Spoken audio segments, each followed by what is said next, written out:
Good evening, everyone. We're so glad you're here tonight. We do have more Native American Heritage Month programs. You can find a list of all of those in your brochure, but check those out because this Saturday we have a virtual walking tour of Navajo Nation, Window Rock, Arizona, a film screening of Gather, a virtual tour with the Gitche Gabin Indigenous Nations Museum, and then an independent film director and novelist, John Sayles, who his novel sheds light on the Wounded Knee Massacre and the cultural genocide experienced by the Native American children at the Carlisle Indian Industrial School. Afterwards, you probably already saw, but the Learned Owl is here selling books, so make sure you grab yourself a copy. These would make really great holiday gifts. Right in the back. And then afterwards, the chefs and authors will be signing books. We're so happy to have these chefs here tonight. They are all the way from Santa Fe, and they have braved air travel at this time. So, yes, exactly. They've been cooking for 2 days. The library has smelled amazing. So, I'm honored to introduce them tonight. Lois Ellen Frank, PhD, is a Santa Fe-based James Beard award-winning author, chef, native foods historian, educator, and photographer. Dr. Frank has spent over 30 years documenting foods and lifeways of Native Americans from the Southwest. She received her PhD from the University of New Mexico in cultural anthropology, focusing on the discourse and practice of Native American cuisine, and was a culinary ambassador diplomat with the U.S. State Department and Office of Cultural Affairs. Walter Whitewater, I'm sure you've all met him, is from the Diné Nation. He's now a chef with Red Mesa Cuisine, specializing in Native American cuisine using ancestral foods with a modern twist. The culinary advisor on the James Beard award-winning cookbook, Foods of the Southwest Indian Nations, Chef Whitewater won the James Lewis Award for his work as a native chef. So please join me in welcoming these very talented and lovely chefs. If they're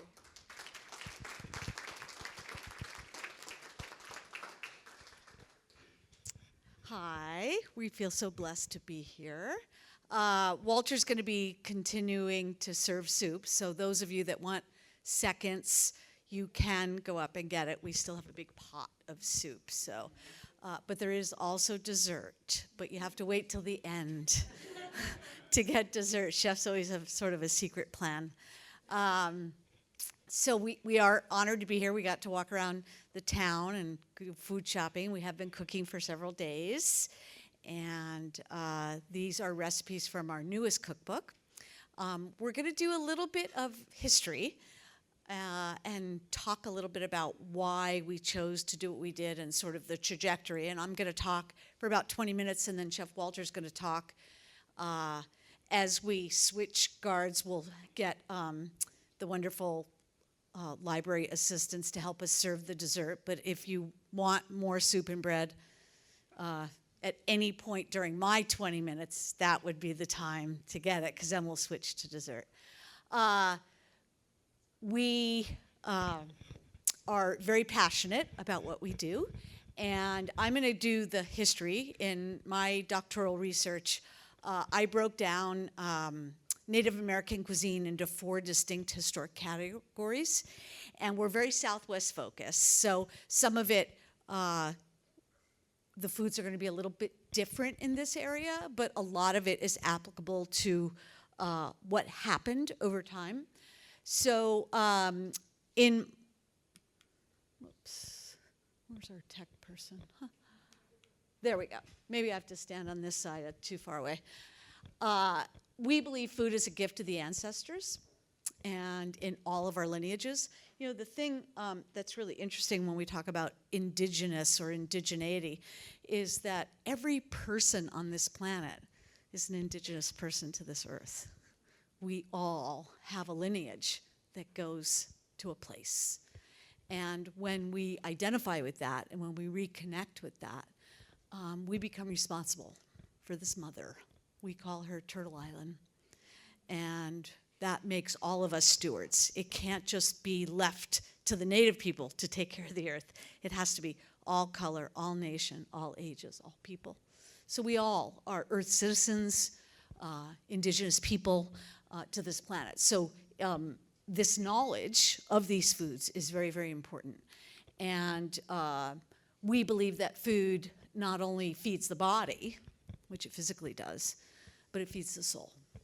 And I had two completely different ethnic grandmas, but didn't matter which one was cooking because the food was always great. And you know, when you're little and you're like, oh, grandma, food's so good. And they tell you that the reason their food is so good is because they add something that's a non-tangible ingredient. And that non-tangible fairy dust is love. And so what has happened in our institutions, whether it's schools or prisons or hospitals or restaurants, is that that fairy dust is missing. And so we have to put it back because that's really important. So what we like to profess is that in order to move forward, you have to understand what happened. You have to go back to the past to go forward to the future. Because the past is important. We don't want to dwell there, and we don't want to dwell in the pain, and we don't want to live in the historical trauma, but we do want to understand what happened. So food is medicine. I believe food is a sovereign right to all people. And it's the key to health and wellness. The brochures that some of you got are with an organization called the Physicians Committee for Responsible Medicine, and they are a plant-based organization. And while most people associate type 2 diabetes with sugar, it's actually also associated with fat. And the fat gets in the cells, and the insulin can't flow through the cells. It's blocked, which raises your blood sugar, which causes diseases. Native Americans, of course, have the #1 stats, so we're fighting some health disparities, obesity, type 2 diabetes, and heart disease. And that's because there was a deviation from this indigenous diet. So what's the history? What happened? Well, there was a pre-contact diet, and we like to say pre-contact.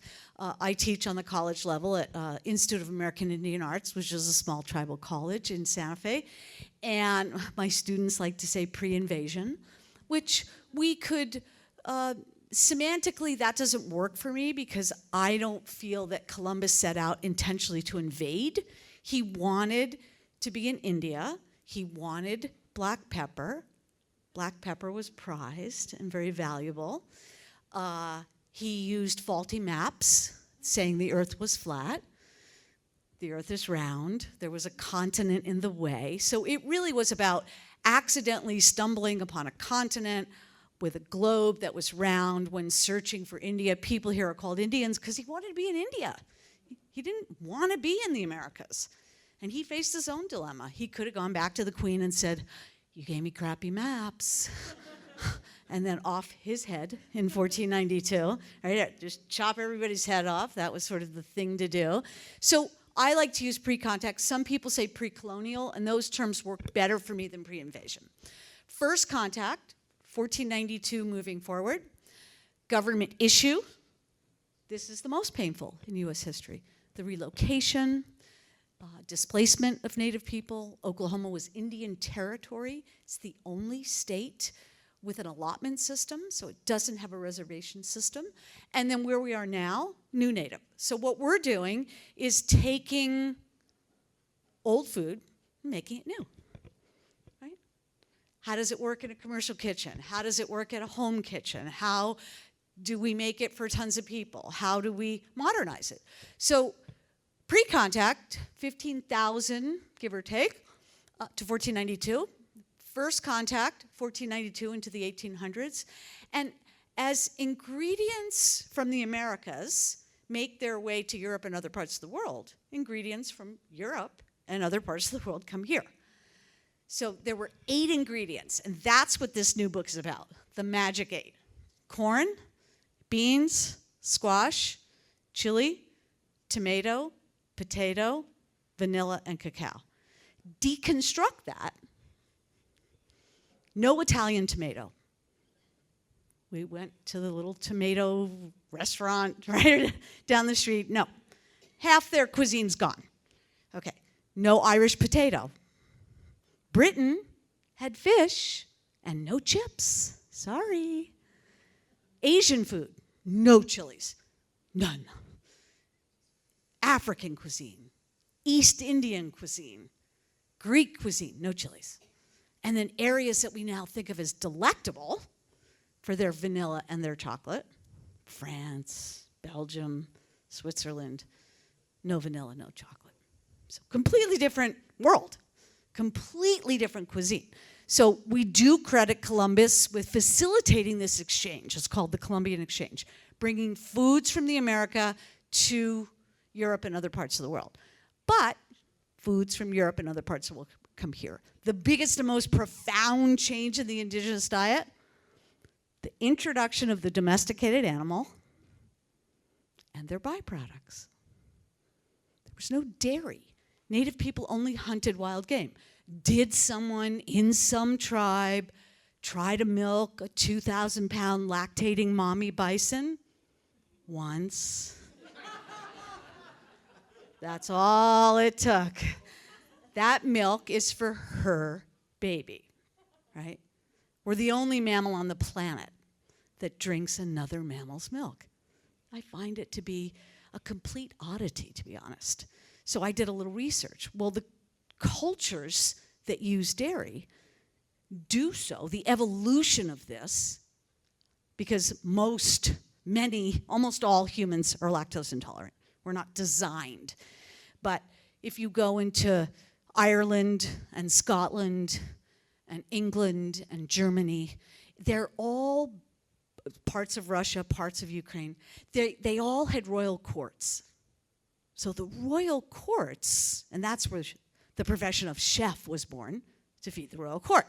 We weren't born to feed the commoner. So the commoner in all of these places had wheat, which they made into bread, oats, and body parts of the animals, because all the sheep and the good parts of the animal, the royal court took. Haggis is a great example. Why do the Scots drink 4 shots of whiskey before they pass around the haggis tray? Because it tastes so much better. 4 shots of whiskey, oh, it tastes pretty good. I went to the Robert Burns dinner for 20 years. And I was like, what is... So dairy, they started to take a little of the sheep milk, a little of the cow's milk. They made butter. They made cheese. That was their meat. They had no other form of fat. And body parts, if the French call it offal, is not the best tasting thing in the world. So we call pre-contact, first contact in the case of this relocation government issue. The government issued after the Trail of Tears, after the long walk with the Navajo, rations, lard, flour, sugar, coffee, and the infamous canned meat called Spam.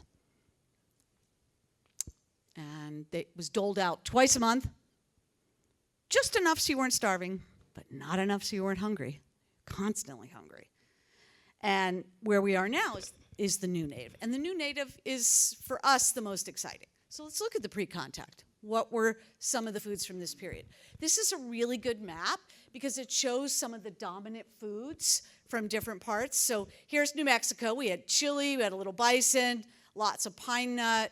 Look at that East Coast. We have corn. Look, here we are. So Ohio, we have maple, right? We have a little wild rice trading, and we got corn. So those were the dominant foods, right? And then look at the West Coast. Salmon. Look up here. Wild game, right? The bison went all the way down, all the way up. So pretty cool. So there's the Magic 8. These are the foods that Native people gave to the world, and those are the chapters in this book.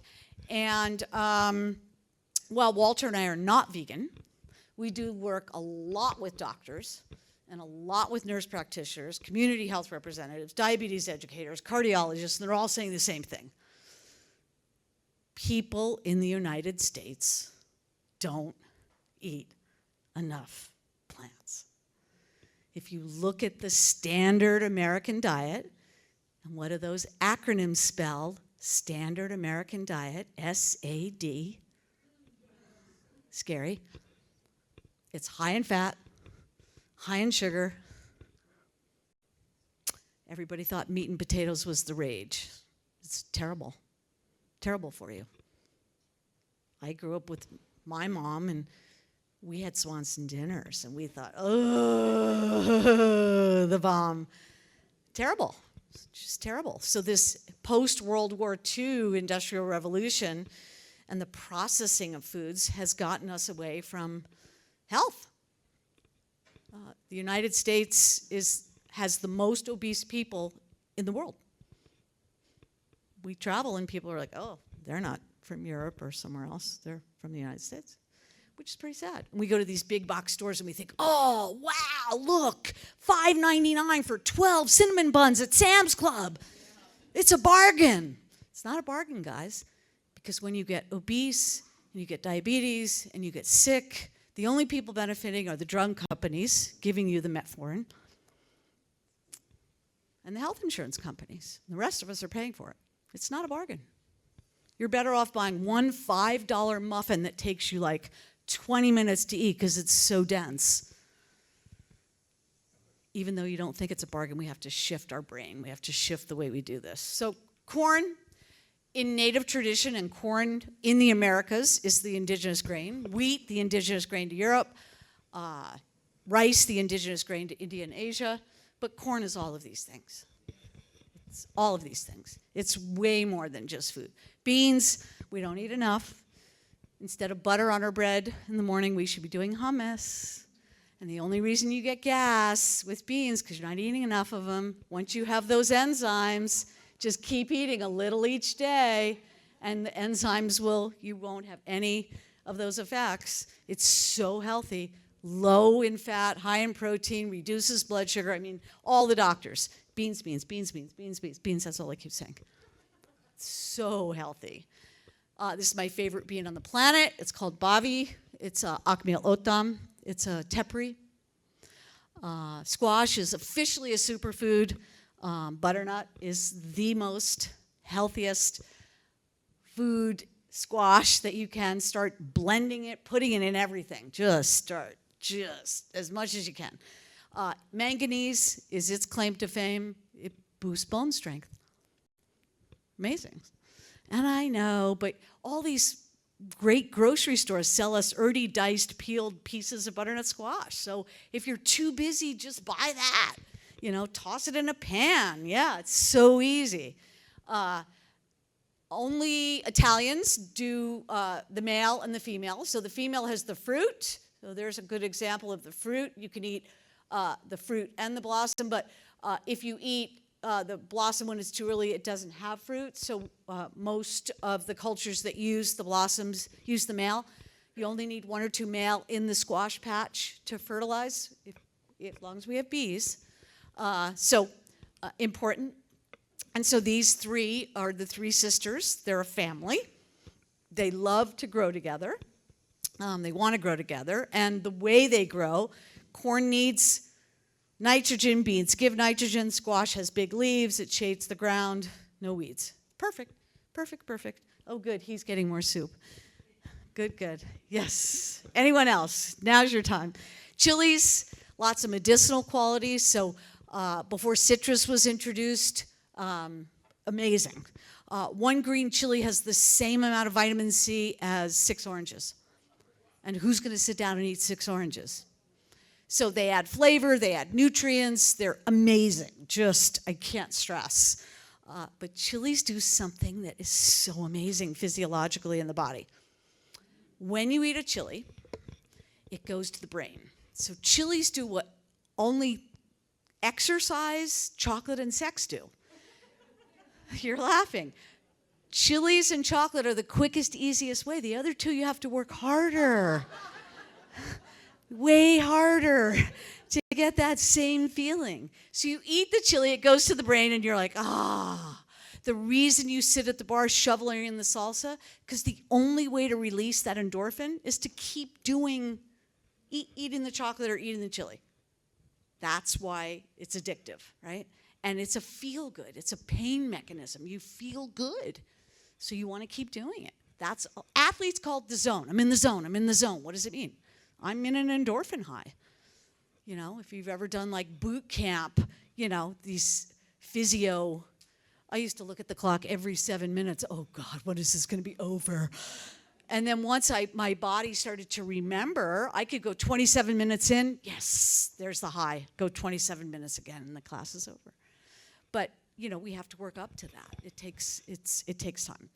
So tomatoes, their claim to fame is lycopene, which you can get either fresh or cooked. Canned tomatoes are perfectly healthy. Potatoes, and everyone's like, I eat sweet potato fries. Not really counting. Potatoes have been given a bad rap, but they add good carbohydrates, protein, fiber, vitamin C, and potassium. I think vanilla amazes me because how did the ancestors know that you could harvest this weird orchid that's only fertile for 4 to 24 hours with a special bee that only exists in the Americas and make one of the sweetest essences in the world? The reason vanilla is so expensive, and everybody thinks, well, I thought it came from Tahiti or Indonesia or Madagascar. Yeah, it grows there now. It didn't originate there, but they don't have the bee, so they have to hand pollinate. And it takes 7 years. And so hand pollinating every vanilla is expensive. You're paying someone hourly to do that. So it's prized. Cacao, same thing. How did they know this weird-looking fruit could be harvested, the beans fermented? Cacao became cocoa. Cocoa became chocolate. Chocolate is luxury. It's heaven. Ooh, 80 or 90% dark chocolate. You're in, you know, the darker the chocolate, the more flavonoids, the healthier it is, and the better the high. Better the instant. They have little nibs now. They're not sweet. These little nibs at the checkout, right? Chocolate nibs. It's like 90%. It's a buzz. It's not sweet, but you get this amazing. So wild foods, lots of mushrooms used, nuts, very important. Half a cup, which is about 100 grams, 673 calories in the pine nut. The pecan, also indigenous, half a cup, 691 calories. So these were the good fats. Chokecherry. I know you guys have chokecherry. We love chokecherry. We have chokecherry down south too. Wild rice, right? Traded. We like to use the hand-harvested wild rice. If you can buy native, and you guys are close, the key word you want to do is hand-harvested, because cultivated wild rice is the black one on the side here. It's not as healthy. But true, how many of you have ever had real hand-harvested on a canoe wild rice? Oh, go online or meet some people on these lakes, you guys. Trade. Oh, it's amazing. So it's called manamin, and manamin means life, life-giving. This is a common weed all over the United States, higher in omega-3s than salmon. Don't Roundup. Get rid of the Roundup. Go say, oh, thank you. This little... You can put it in salads. You can saute it with eggs. Purslane, right? We call it verdolaga in Spanish. Amazing, amazing, amazing. Cota, that's Walter's daughter. This is a wild tea for us. First contact. So what was introduced? Domesticated animals, dairy, and then all the stone fruits. So northern New Mexico has tons of apples. You guys have great fruit here, right? Introduced. Government issue, this included today, some people might refer to it as FDPIR, which would mean Food Distribution Program on Indian Reservations. Some people call it SNAP-Ed. Some people use WIC, but these are the distributed foods. The Indian taco, the fry bread was born from this. And, you know, it's sort of like eating a glazed donut. Can you eat a glazed donut? If you want to eat a glazed donut, eat a glazed donut. But can you eat a glazed donut every day? No. Can't eat fry bread every day either. And when Native people started eating fry bread every day, no, was good. So 574 federally recognized tribes. Every single one knows how to make fry bread. Did the government succeed? A lot of native chefs, historians like to call that period of issuing these foods nutritional genocide. Right? How do you control a population? Food. Right? If you're hungry, you'll do anything. Hungry enough. Because you can't think, right? Can't think. You gotta think, have healthy food for brain fuel, right? That's how we function. New native, we like to call this fused or fusion. This is the beginning of fusion. I like to say Grandma A and Grandma B get together. Grandma A says, ooh, wow, I like the way you do your tamales. And Grandma B says, you add broth to your masa instead of water. So they both go home. Grandma A steals a little from Grandma B, and Grandma B steals a little from Grandma A, and they go back to their ethnic cultural groups, and what happens? Fusion. That's fusion food, guys. You know, everybody's like, oh, it's appropriated. No, it's not. It's two grandmas getting together and sharing, and then they each take a little. It's fine. Perfect. It's not appropriation. So here are some of the examples. You tasted some of the examples that we did. We do believe food is medicine. The doctors we work with say, go to your pharmacy, but they spell it F-A-R-M-A-C-Y, not P-H. Big Pharma is in the business to do what? For your health?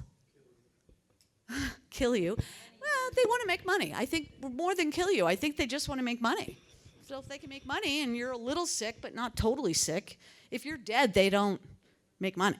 So they want you alive. They just want you buying the medicine constantly.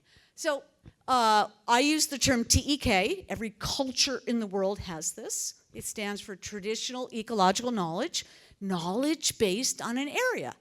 So I'm not from Ohio. I went out and looked at all the plants and we saw the leaves, and I don't know how to make maple syrup. I would need a local, an indigenous person from this area to show me how to sap the tree. I don't know how to do it. I'm not from this area. That's TEK. So this is my favorite model. How was this born? Ancestors looked at facts. They managed. You know, when immigrants first came here, they're like, oh my gosh, look, New York had so many oysters. Hundreds of thousands of oysters. And so what was the Western mindset? Rape and pillage. Well, let's go in and eat them all. Let's kill all the beavers. Let's cut down all the trees. And then now we realize, oh, we need to manage these systems. You can't take all of something because it can't recover. You have to manage. So we're managing now. We're learning to manage, right? Past and current, things change. Ethics, never take it all. Leave some for the animals. Leave some for the plant or the animal to regenerate itself. And then cosmology, what does that mean? How do we look at the world? That's what cosmology is. It's just a fancy word for saying, how do we look at the world? So here's a great example in New Mexico. This is a special corn. It's grown in a special place. It's called Chicos. Not a lot of people are buying it anymore. So you have to grow the corn, then you have to roast it, then you have to take the little kernels off the cobs, which people don't even know how to do anymore, and then you sell it. And it's expensive. But if people stop buying it, what happens? They stop growing it. Gone. It's over. One generation. Gone. Bye-bye. So we have to help perpetuate this. It's up to us. Spend a little more, eat a little less, be healthy, be well, right? And perpetuate this wisdom. Here, this is, in every other part of the country, it's called pozole. Hominy here in New Mexico, we call it, so it'd be hominy here. We call it pozole, just to confuse everybody. And here's another great example. This is one of my students at my IAI class. She's Hopi. This is the oldest cornbread recipe on the planet. It has ash, which is chock full of calcium and minerals. Corn. They cook it on a hot stone. Newspaper bread. And it's amazing. It's over 3,000 years old. Can you do it in a modern kitchen? Not really. So I'm going to turn it over to Walter, and we're going to start plating desserts. Before I do that, anybody, one more bowl of soup? No? You guys are okay? All right. Wall, you ready? So I'm going to stop there. Any history questions? So that's like my PhD in 20 minutes. We're going to, took 11 years, plus 3 years for the master's. Oh my God. You have a question?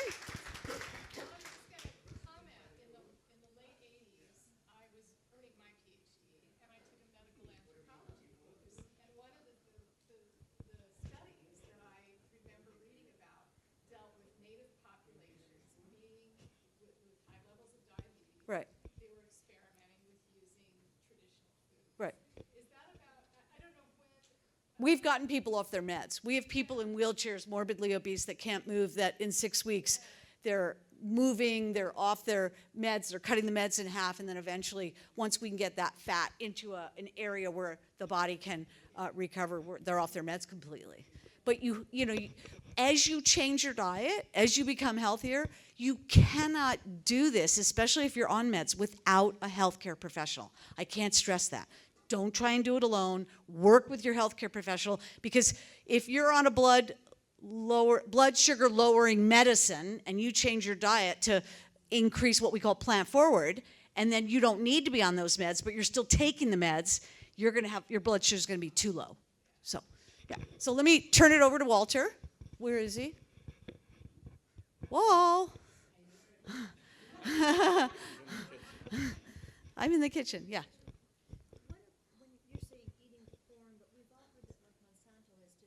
Ah, okay, so she's going to bring up Monsanto. Okay, yes.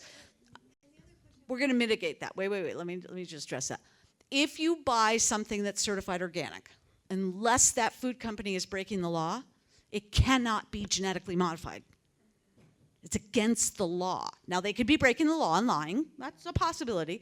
But I'm going to say, when you buy a certified, and we bought a certified organic canola oil, because 99.99999% of canola, just look up little Percy, the Percy family. They fought Monsanto and lost. It's genetically modified. I'm not anti-science. I have a PhD. I work with doctors. But the science on GMOs is not in yet. Okay? So my mom was born in 1930. Everything was aluminum. My mom died of dementia. I started doing all this research. Heavy metals, including aluminum, copper, tin, definitively linked to Alzheimer's and dementia. Definitively. But in 1930 up until now, we didn't have the science. Now look at a can of tomatoes. What does it have? A lining. Why? Because tin was leaching. We were the last country in the world to switch over. So if you buy certified organic, it cannot be genetically modified. That's the best way to protect yourself. All right, let me turn it over to Walter. I'm going to show you the clicker, and I'm going to start getting dessert ready. So here, right here. That's the clicker. Yeah. And here's this. Yate. Or the word is how, right? My part is just tell you guys jokes. That's my area. Anyway, I wanted to introduce myself. My name is Walter Whitewater. I'm Dene, Navajo. I'm originally from a place called Pinon, Arizona. It's a small place on Navajo reservation, right in the middle, you know. Everything is like 2 hours away to border town, wherever you want to go, but I base out from Santa Fe, New Mexico. How everything started was way back. I'm going to tell a little story and go on with my showing my slide here. And it was all through concern by elders, you know. Concern was about what's going to happen in the future. At that time, that moment, in the early 90s, we never thought about it. I never thought about it. It was, you know, what you eat's what you eat, you know, and had nothing to do with health or whatever it is, you know, because for me I grew up on the res, that I was raised off the reservation by a non-native family, then went back to your culture and relearn your stories, your songs, your language, and all that. No, it's here, relearn, don't forget your song, don't forget your culture, don't forget their traditional ceremony and stuff like that. But in the longer run, I started working with food, I realized, like, how about the food? 吃洋香. How about the food? That was a concern because the diet, the people that live off the land, and we had fast food. It was a jackrabbit or a rabbit. That was our food. And we came up with that way before it was, being invented. So anyway, that was the food that we ate off the land that gave us the food, gave us medicine. And then the longer run, Lois talked about the government issue that came in, took the long walk, my people, took that long walk, brought back something different back to the Navajo land. The language, the hairstyle, the clothing, everything changed, started to change. Then through the war, and the Pacific War and all that, everything. So from there, it started to change. And I think the way I see it is like people got so comfortable with that commodity because the food was taken away from us, and we try to restore ourselves to where we are and all that. And then that was the food that changed, and the way we used to live, and we got so dependent on this government issue. Had sugar, had lard, had everything in it. So that's when we came up with this book, The Seat of the Plate, that we had to come up with a new way. How can we go back to our traditional diet? The plants that we used to use, and the foodies, I call that foodies or medicine. How I know that because my dad was a medicine person that helped people.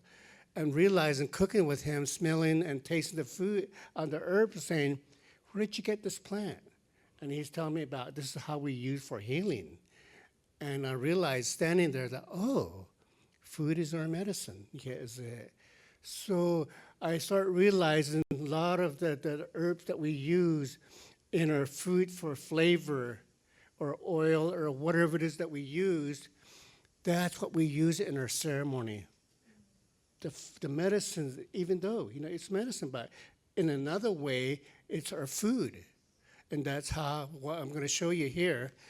And, okay, food is our medicine right here, just something that Lois, and this is just the book that we did, and just something all of you that have that, if you want more recipe or whatever it is, you got to buy the book, and there's a case over there, a bunch of cases. But anyway, so this is what we did. These are the food on Anasazi. We call it Nasaza beans, this. Someone found that in the cave way back on my reservation in the Canyon de Chelly. Don't know if some of you have been there or not. And the second, the other book, that cover, that's where the canyon is. And that's where someone found it. And then another one, it was called the Black Runner. Along the Trail of Tears, someone left it in the pot on their land, and someone found that. So one of the person that found it, that sent it to Lois, and we found the farmers that could replant these seeds. So it was called a Trail of Tear beans. It's sold today. The same thing with, just think when you eat that Anasazi beans, you're eating the way back that still existed today. And then here it is, this starting off. Some of you that had tamales before, right? You guys know what tamale is? If you go out to Southwest, you'll know. And this is just I'm not good with this. But anyway, so this is what we did. And what I did with the pinto beans, made it back into, because we don't want to rape the land, because we back home it grows in around February, it grows wild. we call it, I guess the translation would be the wild carrot. Instead of using and telling people you should go out there and, but we've got to be careful. So I represent the regular carrots and made it back into what it is. And when what can you do with the beans? And this is at the farmer's market. And the bread that you guys had, that's what it is right there. It's in there. Maybe you might taste a little nip in there, That's what it is. It goes well with the soup. And just something that we, for a health reason, just something that years ago I had this, because I work in the restaurant a lot back then. And I started having pain in my knuckles and my, but anyway, and one day, it's like, So I heat up the chilies and rub that, put a glove on, and put it on my knuckles, on my elbow, and all that. I did that for like a week. It went away. It went away. It's like Bengay, right? And realizing this is what we can do with our food. And we can stuff and you can do whatever you want to do with it, And just something that, and this is just another corn soup that I came up with, because you'll see the same way I want to be different from other people. I wanted to create something different. What can you do with your food? What can you do with your, how can you want to make it taste good? I took the oil out when my dressing. When you go to a restaurant, you're like, they use a heavy dress. What do you taste? That's all you taste. But where's the green? You don't taste that, So my dressing became water. I use water. Who says you can't? And some, sauce that I put in, fruit sauce or whatever it is, And these are the things that we grow, that we come up with. How can we make our native food yummy, And the corn soup, this is the spiral from the canyon petroglyphs that we came up with, in the canyon. And that's the corn soup. In Santa Fe, they're Italian or French, and they love to have heavy cream in there. That did not make sense to me. So I took the cream out. Why can't it taste like corn soup? And add a little spice and a little whatever it is I need to do. And the same thing here, and just add a design to it. And here's a tamale again. And this is something that what we do within our ceremony, everybody has their own way of tying tamales. And this is just one of the tamales that we did without the lard, without the fat, without the animal fat. I know back in the days, there was a good animal fat. But today, our animals are being injected with some kind of medicine, or being fed or being watered. That's how I know. And because that's what we're eating, And so something and here it is, This is one of the ancient Lois talks about that blue peaky bread earlier. And this is just the ancient tamale, I guess you would say. And what I did, I brought it back into commercial kitchen, in high-end restaurants. And so this is how it's being cooked underneath the pit overnight. All the corn, and you grind it, and that's how it comes out in the morning, And just something that, and this is just another flour that we use, from squash. We stuff them, we stuff whatever that you want.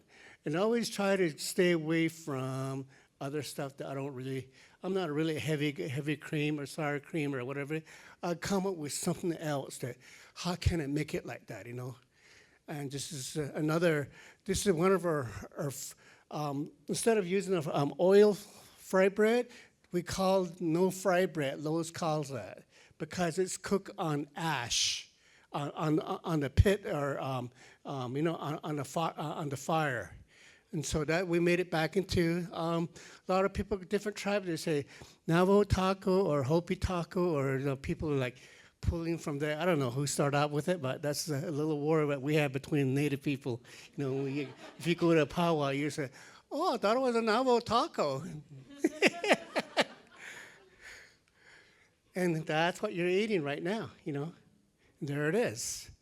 And this is something that, how can we change and make it even yummier with our food? This is the potteries that we use. Back in the days, the old people used to cook in this. This is the brush, and this is the corn that Ash Lowe's talks about. And look what we made it back into, parfait. Blue and white corn and some fruit and that. And then this is just something that, it's an ice, it's like a sorbet overnight. Winter was the time that we used to do that. We put, and grandma, they make that, then they put it outside. Before they do that, put a coal on top of it because the bad spirit won't go into it, you know. And the next morning, it was a treat because I was raised back in the days without refrigerator. My family were way out there, and so that was a treat. There's stories that came with it. There's songs that came with it. And then there's another way that we do things like that, you know, just something that, how can we make our food beautiful, you know? This is just another tie that we do. If it's going to be a fruit, and if there's a meat in it, there's a different way of tying knowing. So it's not all the same. Just give you some ideas that we do, that Lois talked about, this cacao, you know, just something that, for me, I was not raised down south. Jin means that's what they talked about, and that's what we use, and we use it with our food, and I'm sure it's going to be coming out with.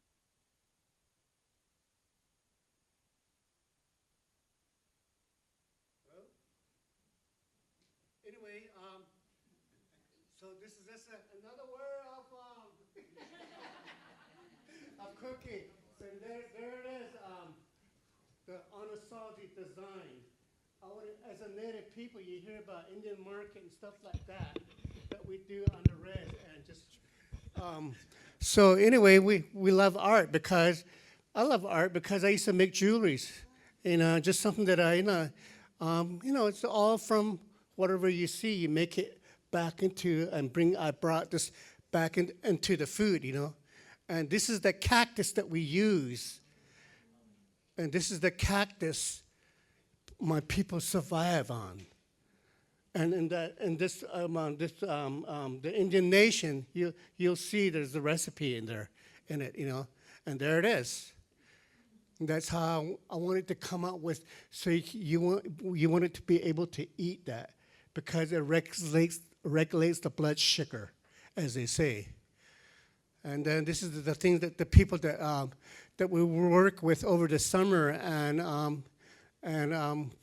so we help each other with different tribes. We interact with each other and share our traditional, whatever the teaching that we learn, and bring back to their reservation, or they come up to my reservation to share our knowledge. And this is the place that we cook. And then these are what they have there, how they live, and the food, the food source, what they use. And this is the kids that we involve the generation. Because a lot of chefs, they don't do that. So I like to have kids come into, and elders, and this is the place that she cooks for the elders, and that's what she made from the brochure that you're picking out there by the door. And there it is. Who says you can't have fun, right? You got to have a good time, you know, have a laugh. Anyway, so this is what I do with different tribes. They came all from Montana to North Dakota. And this is just another butternut squash that we did. And just some the elders that we work with, and just something that we share with a younger generation today, you know. And just the green rice that we make it something that they're not familiar with. I wanted to show them something different, you know. And this is just something that we did on the paper plate, and here it is, you know, that we're working together. and then showing them a younger generation that this is what they can do, this is what they can rely on, and they're able to carry on traditional ways, and just something that I've been working with people all over and try to share a little that I learned and have a place like that to plant food, and then the teaching with the college and all that, that's always good to be open to these others, and this is the people that we work with, and so just something that I've been then working with the little kids. Who says kids can't cook? So we share them, share the knowledge, what we learn, and what we and then by the end, the reward is you see kids showing off what they made to their families, and to mom and dad or whoever, pick them up and they share and they take the things that they make. And this is just back home where I'm from. My two little nieces at the cornfield, and our corn is not that big, but yet look what we get out of it. It's not like it grows way high. It's the drought is a little different. It's a little dry, but here it's green. And this is just the pit that I was telling you about, the corn. And this is my late father, my late aunt, and they put it in the pit up there, and then they cover it, and then when it fills up, then they start covering it with dirt, and then they put fire on it overnight, and that's how they turn out the next day. And that's the same way, almost like Chico's, the one that Lois showed you early. But there's a difference between Basoli and Chico's. We call that Mexican corn, but native corn would be like that, and they're cook in the pit, And then who says you can't bring back your old traditional native way, the tools, the grandma's been passed down to generation to whoever that gave her, and this is what we do, and we work with different nationality all over the places that we go, and we work with other chefs that come on in, and if they want to learn. And the beauty about the food is I love to work with non-native. They come they wanted to learn. Who says they can't? Okay. Anyway, Lois was waving over there, so I wish I could go on, and I just wanted to show you some pictures, and here it is. I'm working with kids. And here it is, the tamales that they made. This was in Russia. And that's just something that we share. But the food, the elders always tell us, one time the enemy ate together. And they laugh and tell stories, and they weren't on their separate ways. That's what food does. Holidays are coming up, right? Thanksgiving, Christmas, and this is just the bread and the other things that we made, and that's the Thai. Everybody has their different ways, and sometimes I always love to show. And this is in Ukraine, and what we did, and how they dress, and provide us into their little gathering traditional ways that they do. And working with kids like that, just something that open new doors, and that's what a native way that we do, and that's the way my elders taught us. And this was in Ukraine. That where are we going to cook? And then that's what they had right there. The kitchen's right there. Oh, okay, So that's how it was. We fill up and we'll put in bell pepper because they never seen a chili. They would say, "Oh, they're putting a lot of chilies in there." It's a bell pepper. So, but by the time everything that was gone, the TV, everybody came in and all that, it's just something that we share, and just something that, where do we go from here, Koto? What do we do? How do we, carry on? And just something. I hope you enjoyed the food that you had, and I wish I could go on. And thank you. Yeah.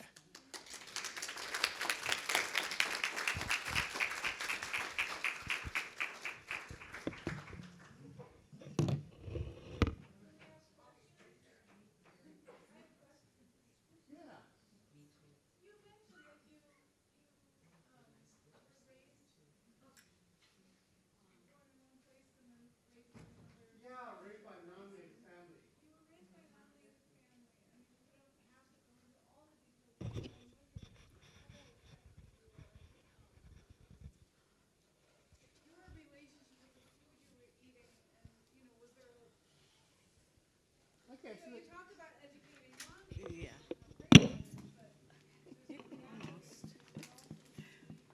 It's better if you do that. it was hard for me. No, it was hard for me because it's been different because I'm only brown skin. It took me a while to get used to get to know me and all that.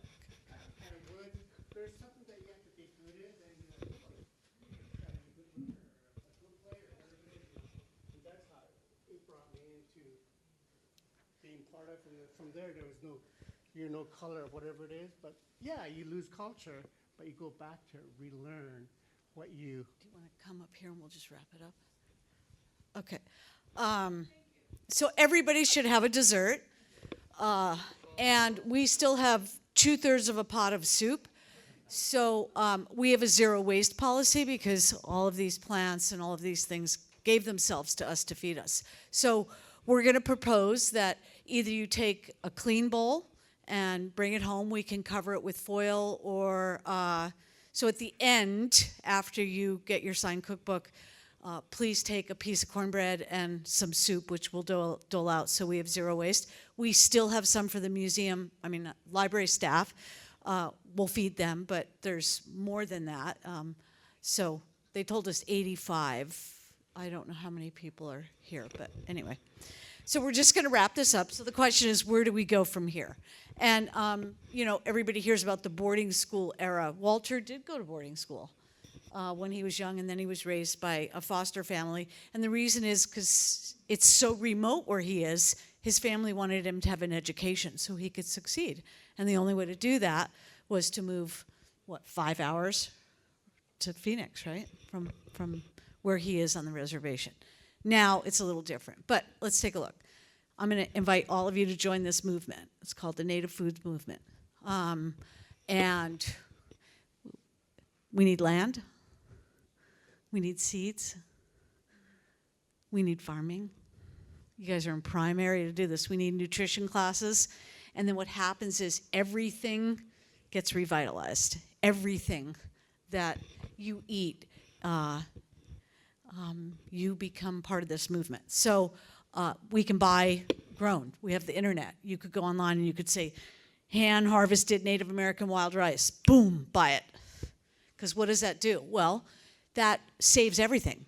First of all, you need pristine water for the rice to grow.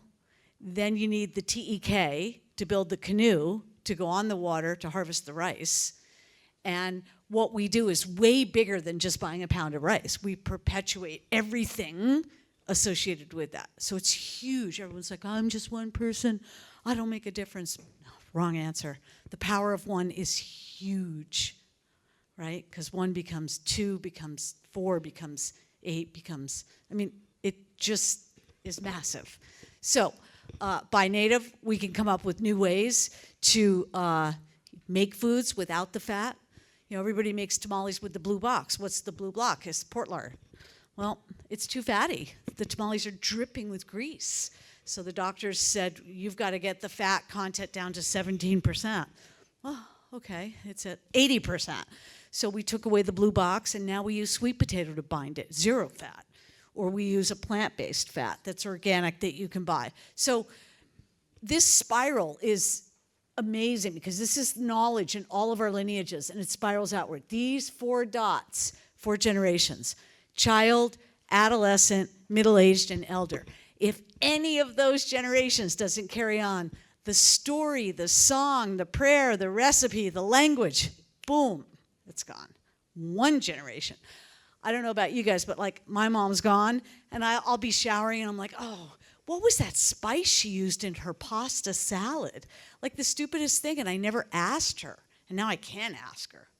So take your phone out and start voice memoing these family gatherings, or when we get together, start interviewing relatives and aunts and uncles and sisters and brothers and cousins, and it's the voice memo. It's so cool. We can do that on our phones. So it's got to get passed down. It's got to be perpetuated, because if it isn't, it doesn't matter if you grow up urban or rural. Doesn't matter. We met Gwen, who has a farm and ducks and chickens, and, Lisa lives 6 minutes from here. So it doesn't matter where you are or how you grew up. All of us can be a part of this, and that's what we want to invite all of you to do, is in your own lineages and our lineage. Everyone's like, aren't you scared to share your recipes? People are going to take them. Well, why would I do a cookbook if I didn't want to share my recipes? And first of all, nobody can do it the way I do it. There's no competition. You're going to do it your way. You're Grandma B, I'm Grandma A.